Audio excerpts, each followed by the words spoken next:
Welcome back to the Faculty Factory podcast, everyone. On today's episode, we have Dr. Susan Chubinskaya from Rush University Medical Center in Chicago, Illinois, where I used to work. Hi, Susan. Why don't you tell everybody all your titles? Hi, Kim, and hi, everybody. It is my great pleasure to be interviewed today. So my name is Susan Chubinskaya, as Kim said, and I am Vice Provost for Faculty Affairs at Rush University, but it is not the only title I have. I have a couple of more. I am also Vice Chair of the Department of Pediatrics for Research and Faculty Development, and I am Klaus Kuttner Endowed Professor for Research in Osteoarthritis. And I am also President-elect for the Orthopedic Research Society. I think I've got enough titles to share with you guys. Let's hold for there, exactly. Why don't you tell everybody how you found yourself in this academic affairs world? It's an interesting question, and it wasn't something that I was born with, thinking, okay, I would like to end up in faculty affairs role. I've been at Rush for the last 26 years, and the first about 16 years, I was focusing to do my research, getting grants, building the lab, and building my name in the research community. However, in 2007, actually in 2005, I was approached to become the member of the promotion committee. And in 2007, I became the chair of the promotion committee. And because of my job, which people said was great, I was reappointed or reelected 3 times, which was the first time in the history of the promotion committee that instead of being the chair for a year, I chaired the committee for 3 years. And during my tenure as the chair of the promotion committee, I introduced a lot of different things, or novel things, which included revised policies and procedures. I also provided the analysis of the rate of promotion per department by gender and built it as a kind of institutional project, which I really took seriously. And I met with every chair of the department. I talked about the issues in his or her department. We identified the pathways or the strategies that we should take in order to increase the promotion rate in their departments. And I also did analysis on gender, whether there is any discrepancy or disparities in the promotion men versus women. And it was my first presentation at GFA annual meeting, which I went through in 2011. And so when I worked on the promotion committee during the same time, I was lucky enough, or I was fortunate enough to be elected to participate at Mid-Career Women Professional Development Seminar, which is housed by and offered by AAMC. And after that seminar, I came back to the institution and I thought that I would like to do something relevant to faculty affairs. I tried to find whether we have a dean of faculty affairs or associate dean of faculty affairs. And after my search, which ended up with 0 positions, I went to my dean, and at that time, he was the dean and the provost of the university, and I asked whether such a position exists. And he told me that we don't have such position, but they're thinking of creating one, understanding the importance of faculty for the university and overall success of our students. And so a year later, they created position of academic affairs, which actually housed 4 different offices: faculty affairs, global health, multicultural affairs, and community outreach program.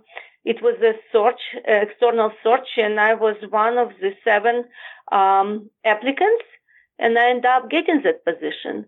The interesting part is that it was only 50% position, 0.5 FTE. The rest 0.5 FTE, I was doing my research. And as you guess, by the end of the first year, I was basically dead, because running new 4 offices, building the office from scratch, because we didn't have that office. And to be frank with you, many people had no clue, including our leadership, had no clue what that office would be. So I realized that by the end of the year, I can't continue with that office on 0.5 FTE. And then I changed my FTE, and with time, parts of the offices like multicultural affairs and community outreach became independent offices. I ended up as 0.8 FTE in faculty affairs, 0.2 FTE as departmental leader, and moving forward in FY20, I will be 100% vice provost of faculty affairs. Yet I will continue my work as a researcher and as the vice chair of the department with no protected time. So that's my very brief story on how I end up in faculty affairs. So can you describe for us how your office looks, the academic affairs, faculty development portion, however you'd like to describe it? Everybody seems to, all of our offices are set up differently. So people like to get a feel for who's doing what, how many people, what percent FTE, staff, faculty. Can you kind of give us a brief description of who's in your office? Absolutely, we'll be happy to. So my office, I basically divide it into 3 different pillars. One pillar is faculty affairs, actual faculty affairs, and people who are involved who are doing work related to faculty affairs. I have director of my office, and I have 2 staff positions. I also have my personal assistant who is part-time in faculty affairs, faculty development, and part-time in global health. So the first pillar is faculty affairs. Second pillar is Office of Mentoring Programs. And Kim, since the time you were the director of the Office of Mentoring Programs, this office expanded. And now we have 4 mentoring programs.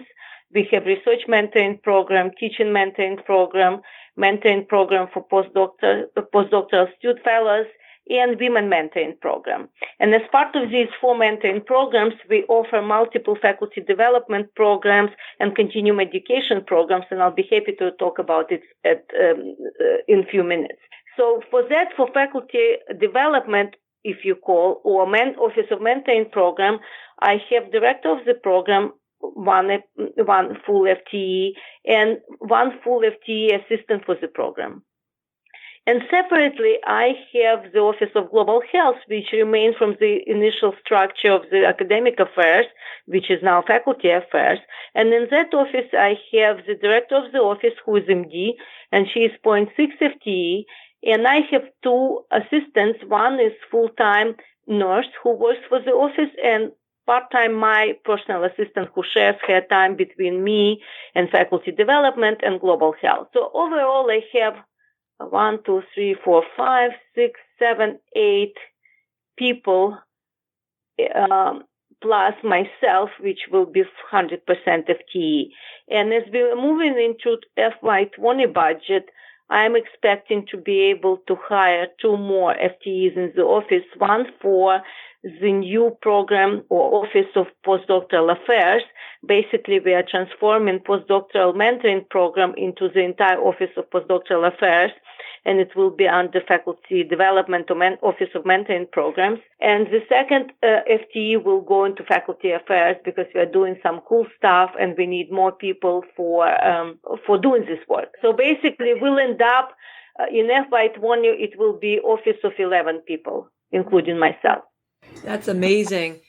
Though all you've done in the 6 years since I left. Now, I've noticed you didn't mention any faculty. So you don't at this time have percent efforts, little bits and pieces of any current faculty throughout the university offering courses or seminars? No. What we do, because as you know, you need full-time staff to run the programs.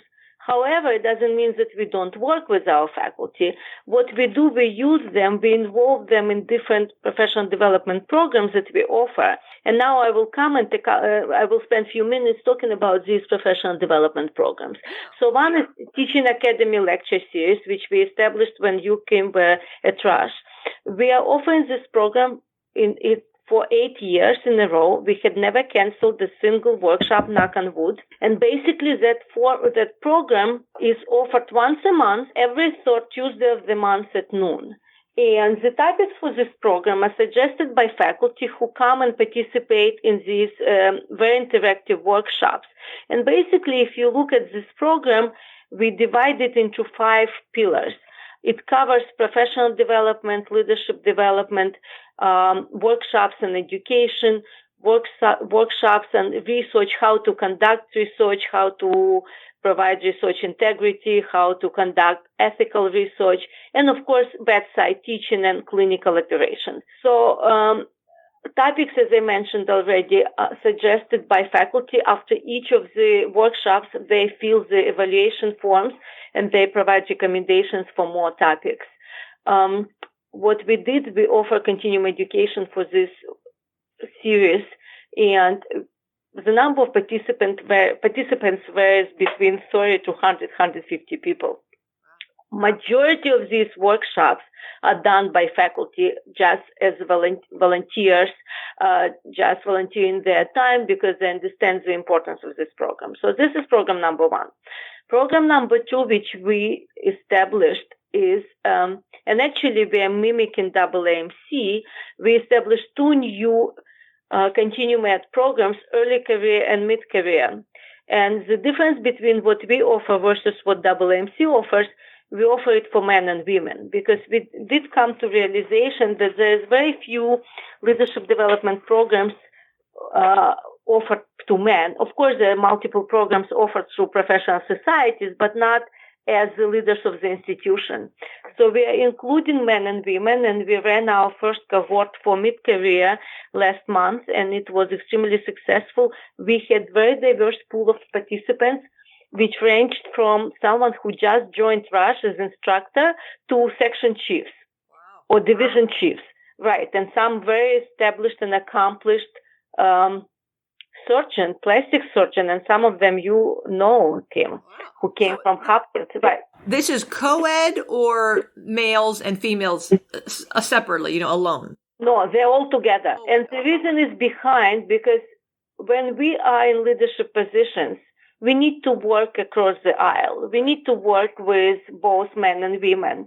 And that's why we thought that separating into separate cohorts, we would limit the exposure and opinions and the points of view which could be offered by different gender.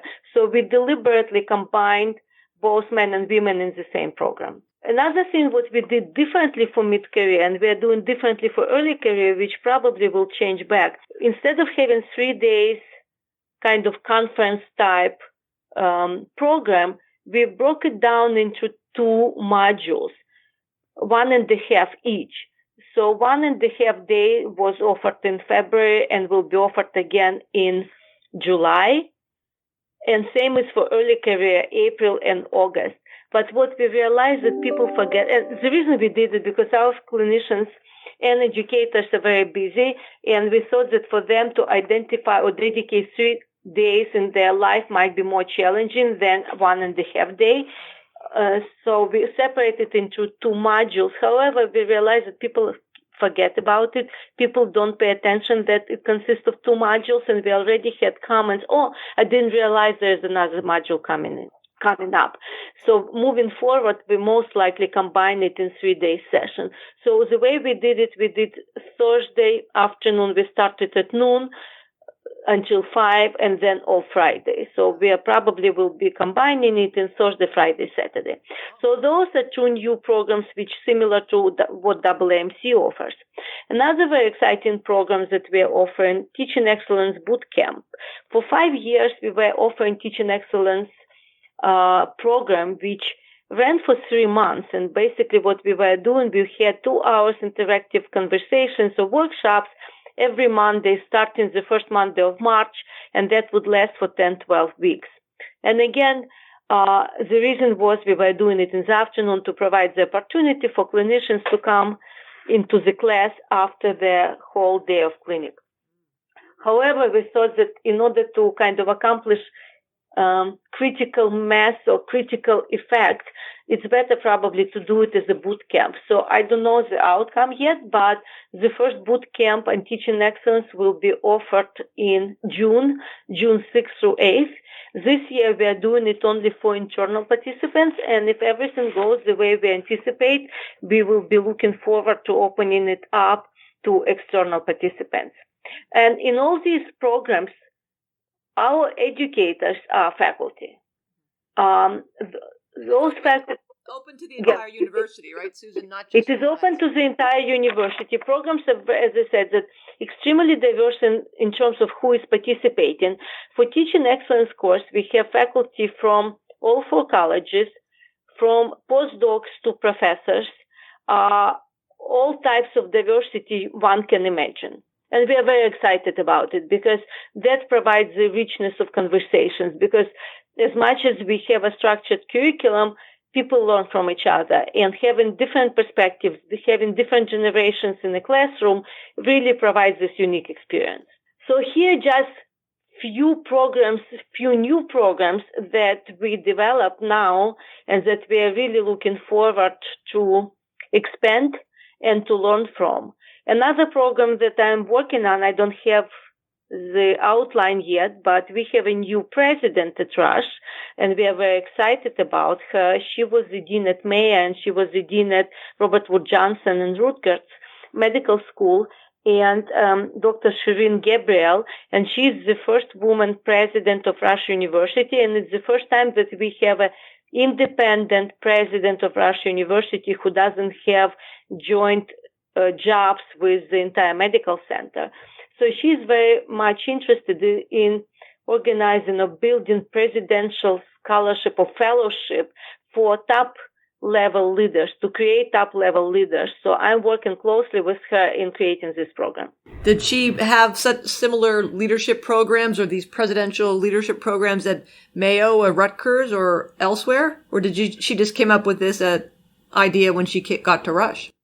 I'm not sure. I mean, she was the dean there, so actually it's a very good question. I need to follow up with that. But I think she's looking for kind of low-hanging fruits, and she's trying to identify her mark with kind of impactful program. So she already offered bridge funding for people who just missed the cutoff for NIH funding. So she's trying to come up with programs or initiatives which would really be associated with her name.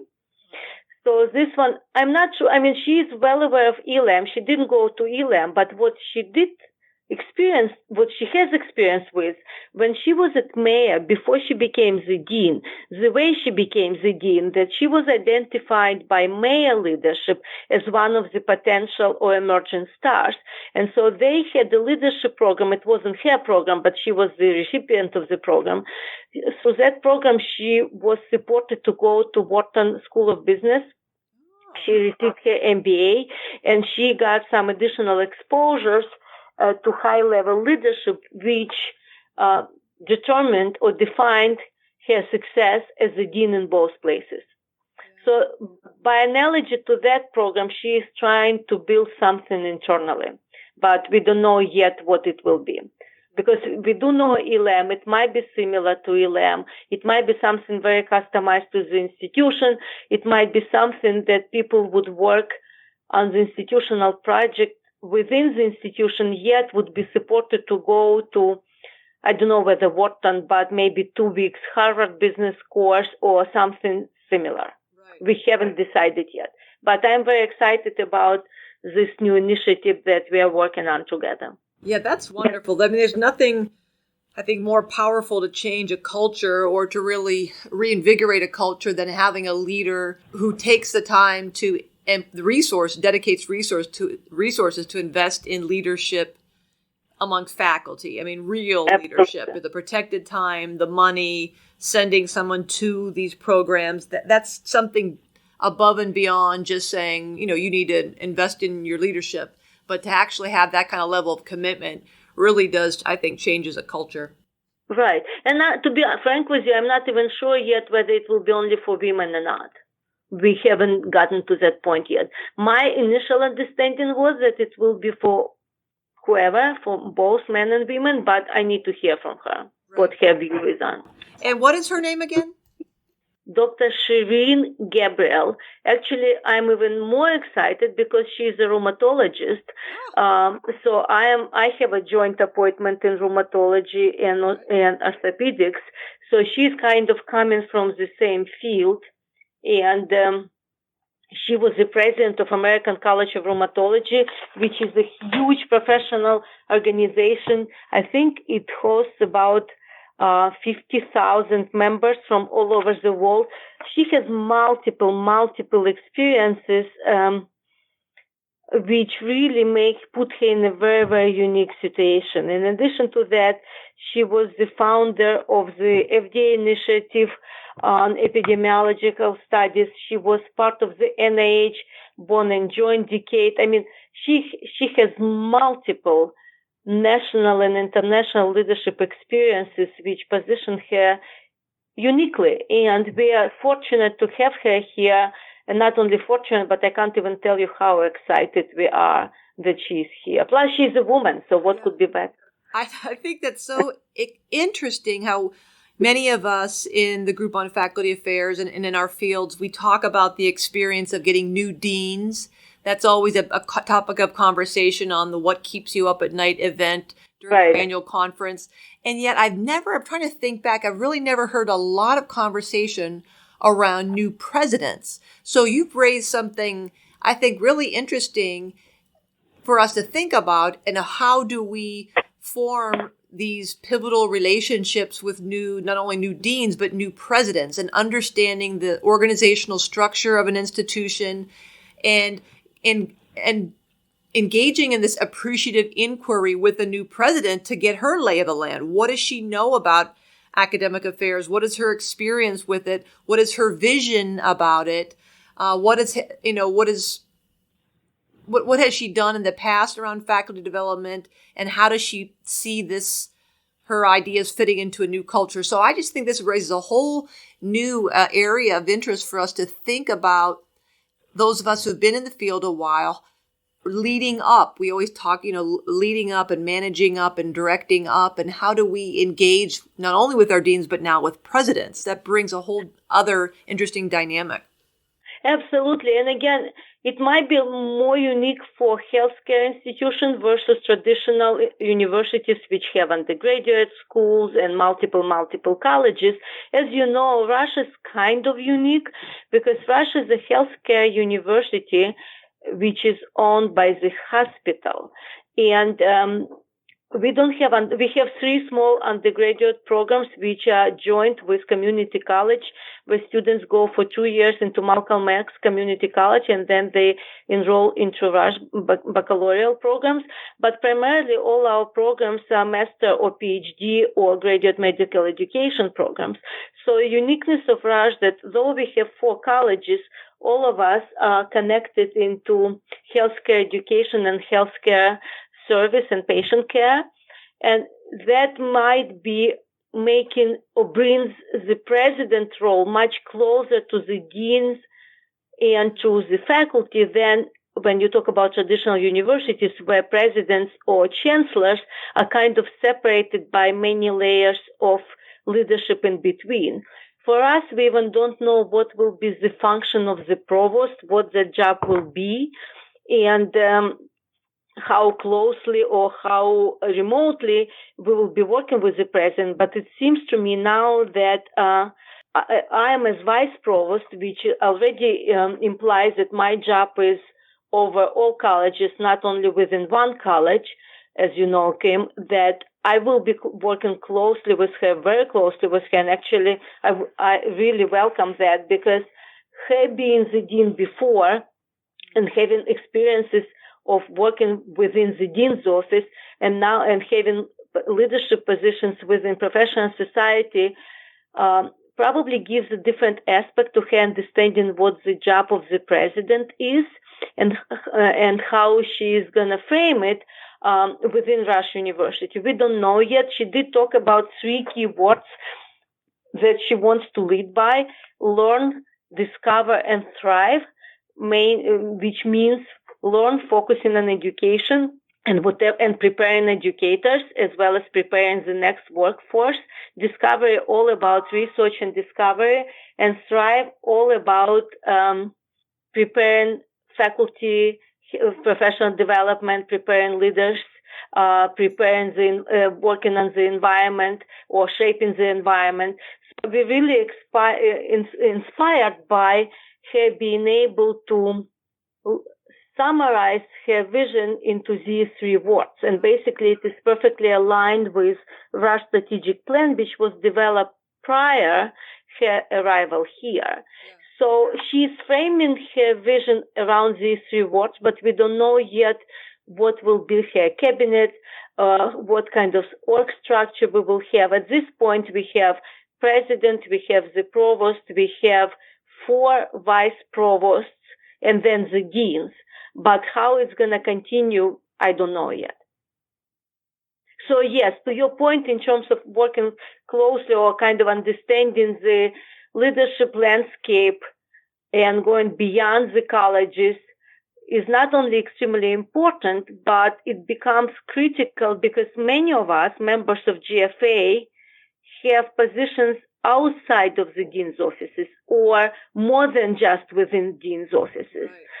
So those who are vice provosts, associate provosts, program directors, which are not necessarily housed within a given college, we do work across colleges and over the university. And that's why working closely with the president, with the chancellors, or people at that level, in my mind, is absolutely critical, not only for our success, but for the success of our faculty, because it opens opportunities for different resources. It opens opportunities for different support. And I don't mean only financial. As you know, Kim, for example, I'm referring to the Board of Governors. We are working closely with the Board of Governors. If you're limited within the structure of the dean's office, one may not be exposed to the trustees and upper echelon of leadership. So yes, we are kind of unique, but it is very pleasant uniqueness, which I am really embracing. I can't help but just sitting here almost just with a shocked feeling, but I know you can handle this better than most. But think about, how you started off this conversation. Many of us, most of us, do not go to school or have any graduate or postgraduate training on how to be a dean.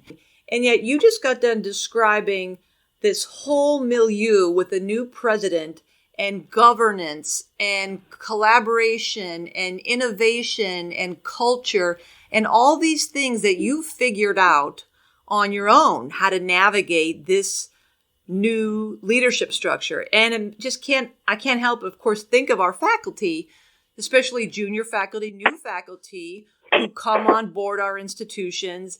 And not only are they now figuring out how to do their medical practice or their research, but they're also learning to navigate a new culture with different expectations and ways of being and new styles of authority and lines of communication. And then another layer of mid and late career faculty who've been doing something for a long time, but then they are put in an environment where they have a new chair or dean or president. So I can't help but think of faculty development opportunities around helping our faculty understand how to navigate change and how to exist and understand and learn something that you obviously, it's innate for you to figure this out. But I know we can all think of probably many examples of faculty members who, when faced with change, really struggle because they are not used to a lot of uncertainty. Their training, their medical training, their graduate training has been very much structured or marching along a certain path and very clear expectations of them. And then, boom, life happens and there's a lot of uncertainty. So I very much appreciate your comments. And I tell you a couple of things that I think would help me along the way. As you all guys can figure it out, I'm not native English speaker. So I immigrated 27 years ago. And so for me, that adjustment probably was much more striking or stressful than any other adjustments I experienced over my professional life. But with all seriousness, I can tell you what helped me to navigate, as we like to say, the sea of change, to navigate through all these leadership positions. First of all, as my mom always said, that I was born a leader, I was natural leader, and I always was not shy of taking more responsibilities and more leadership positions, whether very small ones, to be the chair of the advisory committee or to be the chair of the promotion committee. And actually, when I became the chair of the promotion committee at Rush, you might remember, I was not the chair of the department, and it was pretty much unheard of that it would not be a prominent leader of the institution who would chair that committee, because that committee is extremely strategic committee. However, bringing all these innovations that I described earlier during this conversation, but really positioned me in a very favorable way. First of all, as the chair of the promotion committee, I worked very closely with my dean and the provost. So it helped me I was able to demonstrate what I can accomplish, what I can get done, and what kind of leader I could develop into. Number two, as the chair of the promotion committee, I worked again, through innovation that I offered and I developed. I built great relationship with every chair of the department, even with most challenging ones. Even if I was told that this chair, who is the chair for 4 years, will never listen to me and will never do what I ask him to do, I was successful in accomplishing my tasks. I was able to educate chairs or their designees on how to prepare packets. I spent countless hours working with chairs, helping them to do that, or advising them how to improve the processes within departments. And then I went on something which no one did before. I went on the educational spree, educating faculty one-on-one in small groups as part of the departmental meetings about the promotion process and demystifying promotion process in general. I presented it many times as part of GFA and AAMC annual meetings.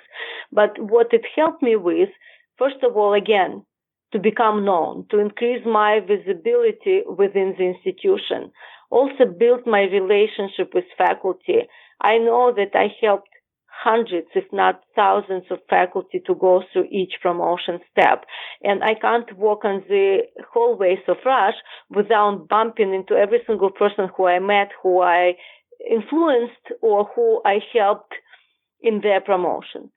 So that was number one. Number two, I learned a lot about leadership, becoming a leader in my professional societies. Again, I became the member of the board and executive board of International Catholic Repair Society almost at the same time in 2007. So basically, for me, when I became full professor in 2007, that's when it was a turning point for me into other leadership or administrative leadership positions. So being the member of the board, being the member of the executive board, being the treasurer of a big society, positioned me well within the society, and again provided me with the opportunities to learn from the society, to bring some innovations from the institution to the society and vice versa.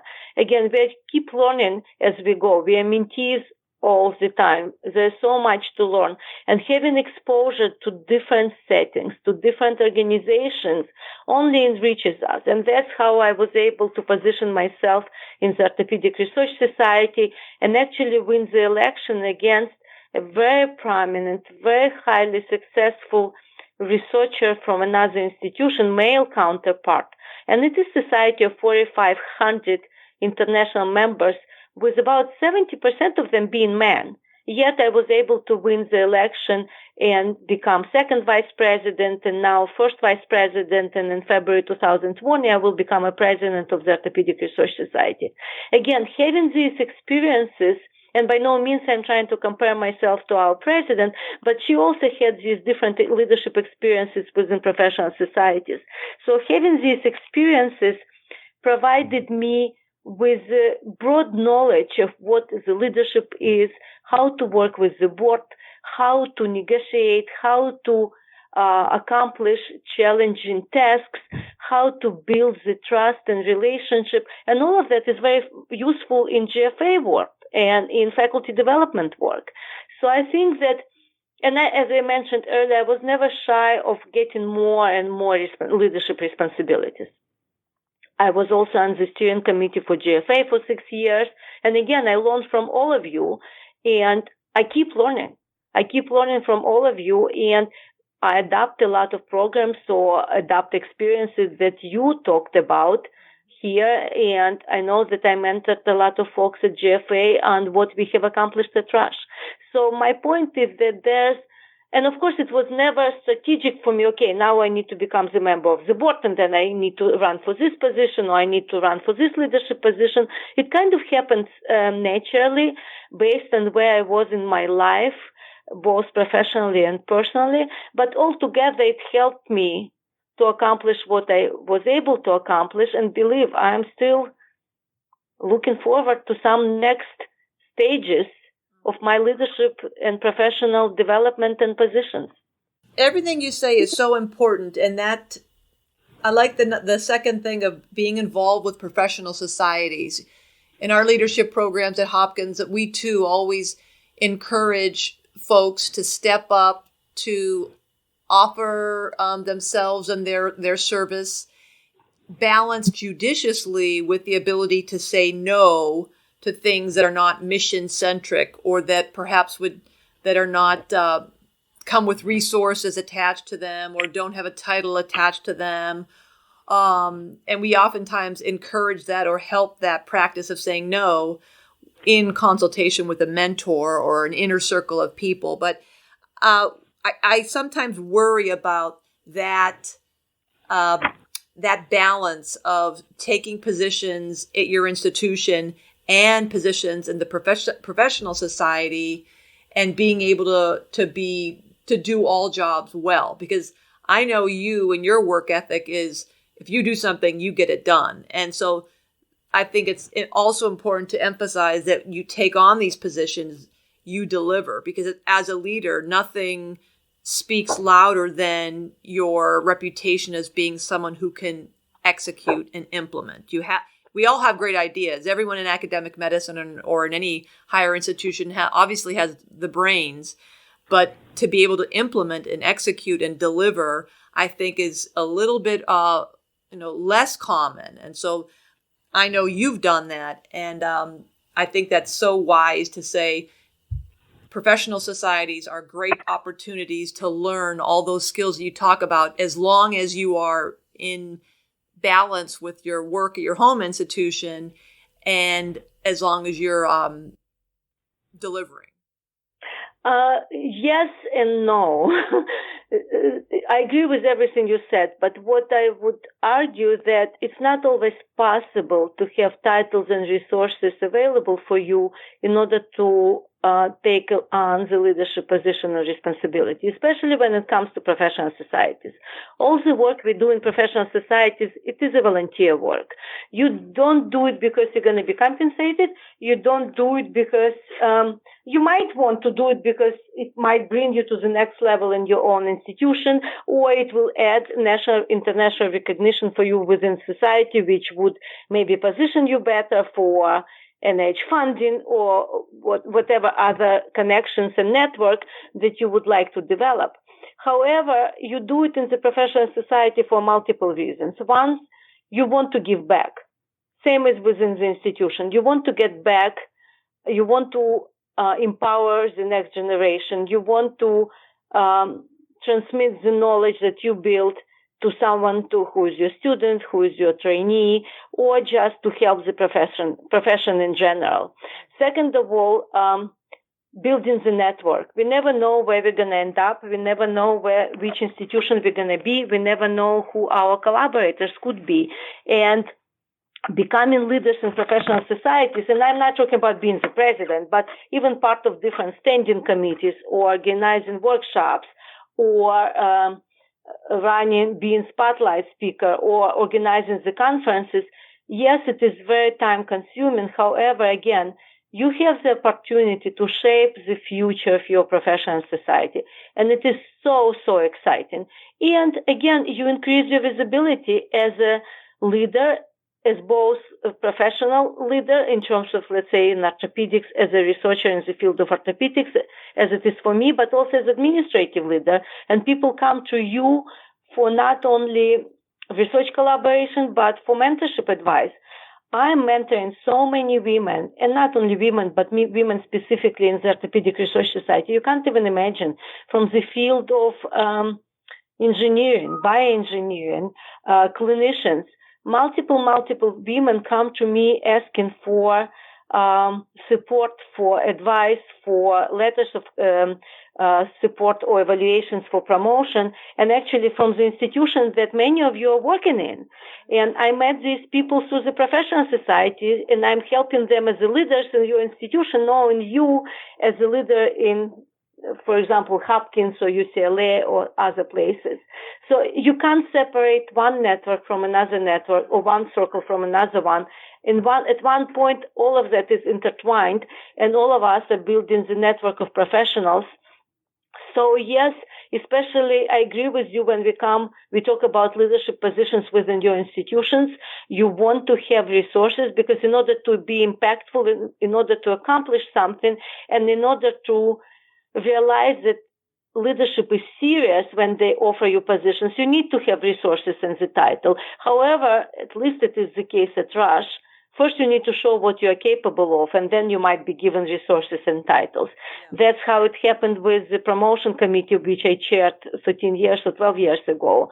The chair of the promotion committee, it's a nice title, but it was zero resources. It was no protected time. But the benefits which I got from doing that, and just tremendous and priceless. And again, no one asked me to do analysis by departments. No one asked me to do gender equity analysis in terms of promotion. No one asked me to do educational sessions with chairs and faculty. It was my own initiative, but I built the path for my future leadership at Rush. That's right. So we cannot predict how a given activity or a given task is going to play out in our later leadership positions or leadership roles, but all of it adds up, and all of it helps to build who we are, build our experiences, and hopefully position ourselves for leadership jobs, whether within the institution or outside. So I love how you describe this, and I'm totally tracking with you, because I'm the same in terms, we're obviously both extroverts, so that's kind of right. Easy. So then we both kind of can pick up an idea and run with it. And what would you have to say, some advice for our friends who are not as extroverted as we are? Maybe they're more introverted, they're not as confident, or they're a little bit more shy or reserved, but they have the ideas, they have the energy, they have the vision, and the idea of going, as you did, and meeting with all those chairs and their designees and working with them over time to build that trust, to help them understand the data on the promotions, and teaching them about the process, and building that relationship, all those relationships over time, took a lot of energy for you. But as an extrovert, it was probably a little easier for you. So what kinds of advice could you offer to our colleagues who aren't as confident or facile in that ability to go and just sit down and talk with anybody? It's a very good question, Kim. Actually, it's a really good question. I think what one needs to do is identify at least one person or few people who they feel comfortable with within leadership, or those who can bring them to, who can be their sponsors or talk about them at the next circle, and start working with these people. It might be easier for them to do it one-on-one rather than bigger group. So that might be the solution. Another solution, which could be, you become more outgoing or more extrovert if you consider yourself being a subject expert. Because if you know what you're talking about, if you know the facts behind, if you know that you've done your homework and you understand the problem, it's usually much easier to talk about it rather than something that you might have vague understanding.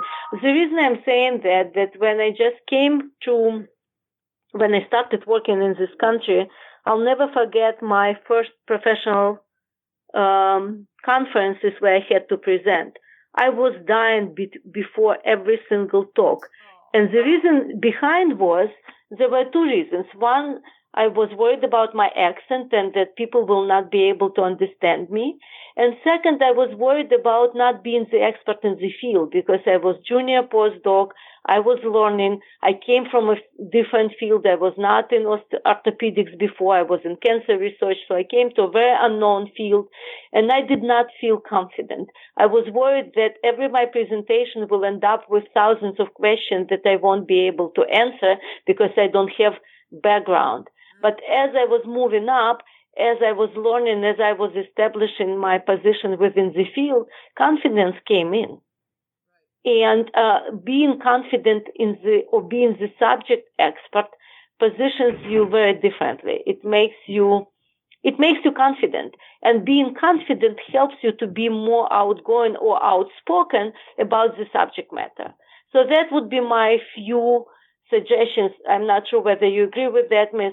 I'm sure that everyone had their own recommendations or ideas on how to handle it. But I think that if you start from small circles that you do feel comfortable with, people who you trust, and if you become a subject expert, that might help you to kind of open the doors and speak at different levels.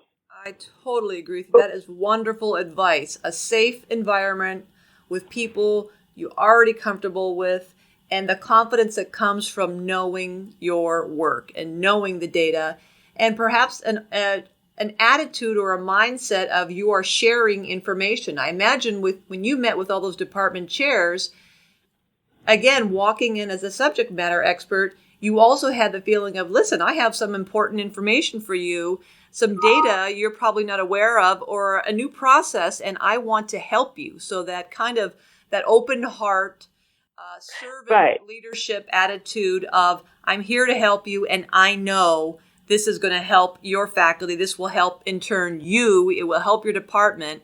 That orientation of being helpful, I think, will also make the conversation a little easier if you know I'm here offering you something. I'm not asking for something, which maybe a lot of faculty members come from that perspective of, whenever I meet with leaders, I'm usually asking for something. Well, here would be an opportunity where you are offering something. So that's a nice... You're absolutely right. I mean, that I couldn't agree more, because this whole approach was, I'm here to help.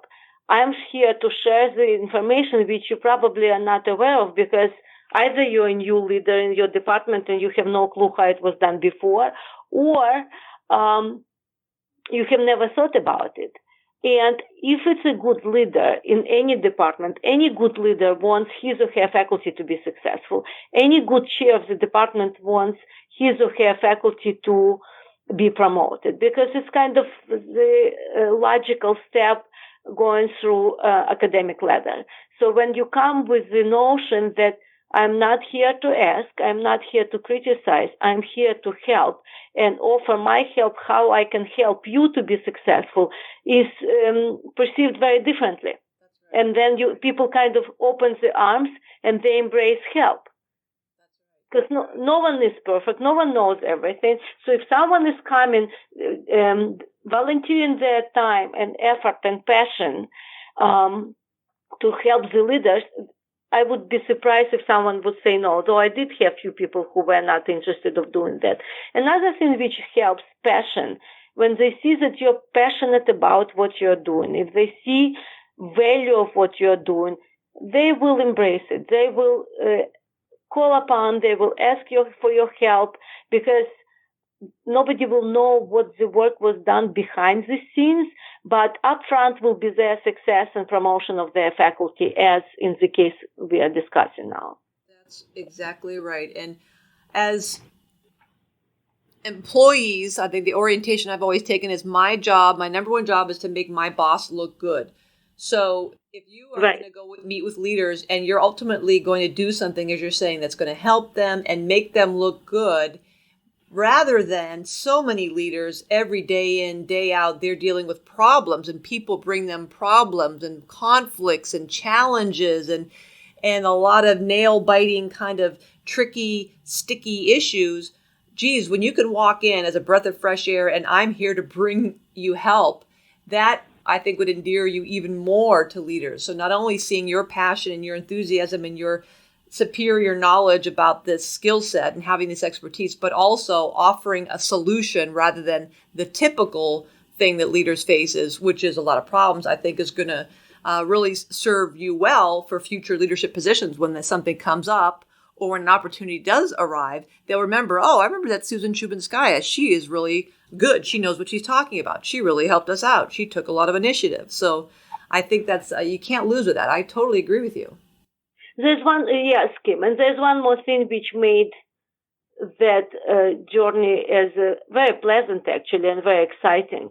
Support from my dean and my provost, because if I wouldn't be supported by someone who was above me or who I reported to, it probably would be very different, because people feel, especially chairs of the department, they know when you are supported or not. And if they know that you have the dean behind or the provost behind, and it is someone who they report to, they most likely will be open to conversation. This has been wonderful, Susan. Is there anything else you'd like to share with us before we close out our conversation today? Yes, I would like to share with you about, one of your questions was any exciting, any interesting thing that you're working on now. And I'm going to present it this summer at GFA. But before I present it, I just want to mention it because I'm extremely excited about the projects that we've built and continue building. And some of you may have heard already, I presented last summer. We built a unique faculty management system. And the reason I'm calling it management system, not the database, because it's a living organism. It's not a static database. It is a system which works on the workflows, which combines entry with all the necessary data being entered. But the most important, it combines annual performance review, professional development goals, professional development strategies that my office and other offices are building, including departmental professional development strategies. It combines promotion process. So basically, it has built electronic CV template, which is connected to annual performance review. What I mean under that, for example, I'm entering under my CV my educational efforts, let's say teaching a given course. That information is immediately connected to my annual performance and my educational goal. So when I go to my annual performance portion of the system, what I've done over the years is already there. I just need to comment whether I accomplished my goal or not, and I need to set up my new goal. So we basically connected faculty life from day one when they accepted the offer to last day when they exit the institution into one system. And I'm extremely excited about it. It's been 3-4 years project. We are not done yet, but we accomplished the majority of it, and now we're just optimizing and implementing. And it was all done for customized for each college. As you know, that the trash, each college wants to do it their own way, but we were able to customize it for each promotion committee, for each annual performance review, connected to the merit increases and metrics, and overall with satisfaction in terms of the professional development goals and leadership development and pace of professional development. So I'm extremely excited about this project. I can talk for another hour about it, but probably it will be next time when we discuss it. Well, I'm just dragged myself up off the floor, and I feel like I wish we could have an audio version of the emoji of that guy with the back or the top of his head blown off, because that is amazing. I cannot even begin. Yes, this has to be a whole other conversation. But briefly, amazing. I'm a data person, as you may remember, data, Yep. and it drives me absolutely bat poop crazy that we cannot have data that are integrated like this. So I cannot believe. All right, so we're going to do a teaser here. Is this a homegrown faculty management system, or have you worked with an outside vendor to develop this? I'm working with the outside vendor to develop, but we customized a lot of things specifically for us.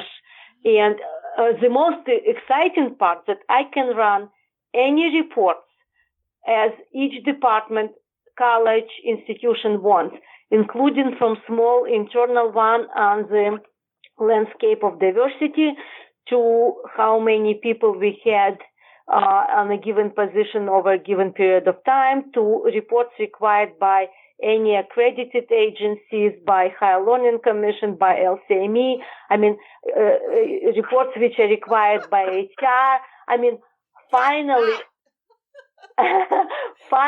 I combined all faculty employed by Rush, private practice, community physicians from other affiliated hospitals in one system, under one umbrella, under one annual performance review, under one CV template.